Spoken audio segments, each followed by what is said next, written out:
Hi guys, papakita ko nga po pala sa inyo ngayong araw kung paano ko niluluto yung mga ingredients ko sa halo-halo.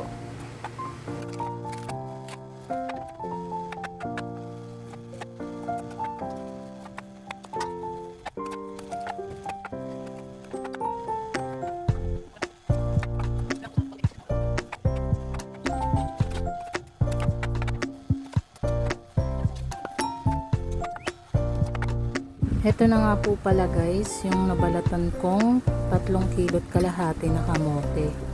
Dalawang kulay nga pala yung pinili ko guys, kasi parang maganda siya pag nilagay sa halo-halo.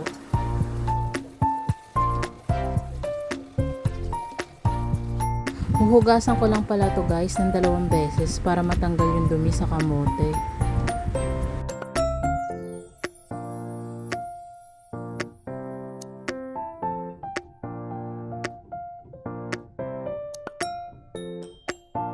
So yan guys, kung nakikita nyo, sobrang dumi nga ng tubig sa una. Kailangan hanggang 2 beses yan hugasan guys.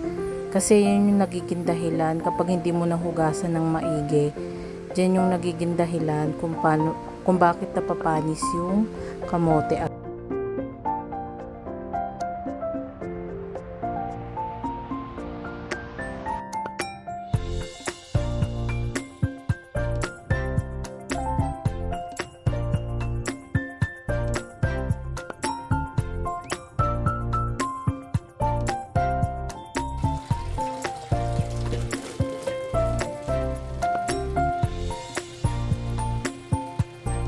At sinalin ko na nga siya guys sa isang malaking kawali. That yung isang kawali yung gagamitin ko kaso pinaglutuan.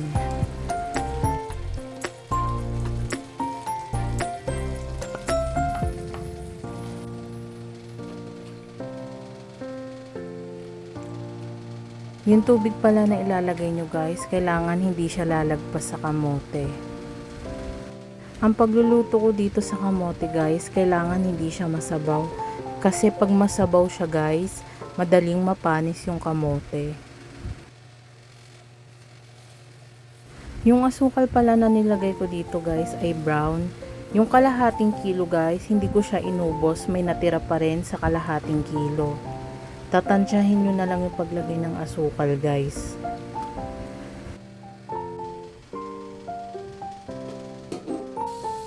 Nung kumulo na yung kamote guys, nagbawas lang ako ng tubig.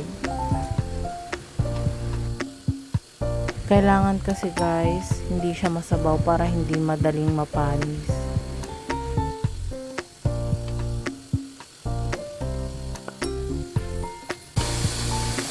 At ganito nga po dapat yung ma-achieve natin sa pagluluto ng kamote, yung hindi po siya masabaw.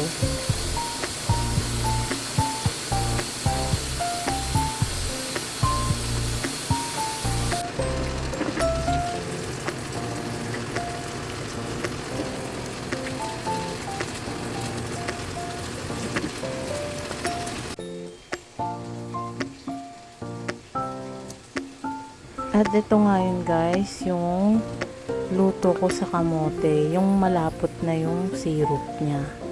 Ganyan lang siya guys. Hindi siya masabaw pero dapat malapot na yung syrup. Ay.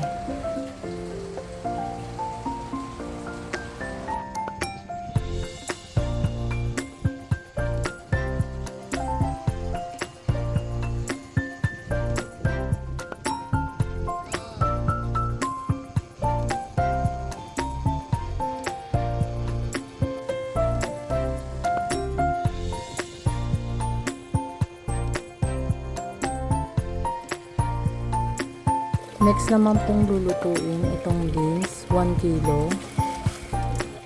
Kailangan lang po siya hugasan ng 1 beses.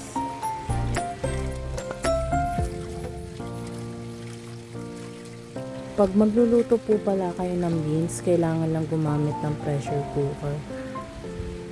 Sa pagluluto nito guys, pag pressure cooker yung ginamit nyo, ay aabutin lang po kayo ng 10 minutes. Sa pagluluto nitong beans guys, kailangan maraming tubig. Kasi aalsa pa to guys pag naluto.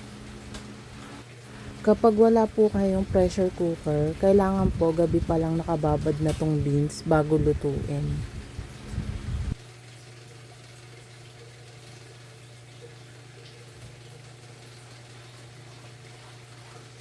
Sinalang ko na nga po yung beans. Kapag narinig nyo po yung ganyang tunog, magsiset na po kayo ng time ng 10 minutes. At pagkatapos po nun, luto na yon. Ito palang nata guys, di ko na napakita yung luto. Kasi si mama pala sinalang na habang wala ako. So next time ko na lang po ipapakita kung paano ko niluluto tong nata. Ayun lang muna guys, sa part 2 ko na ipapakita yung iba kong paraan kung paano magluto ng ingredients sa halo-halo.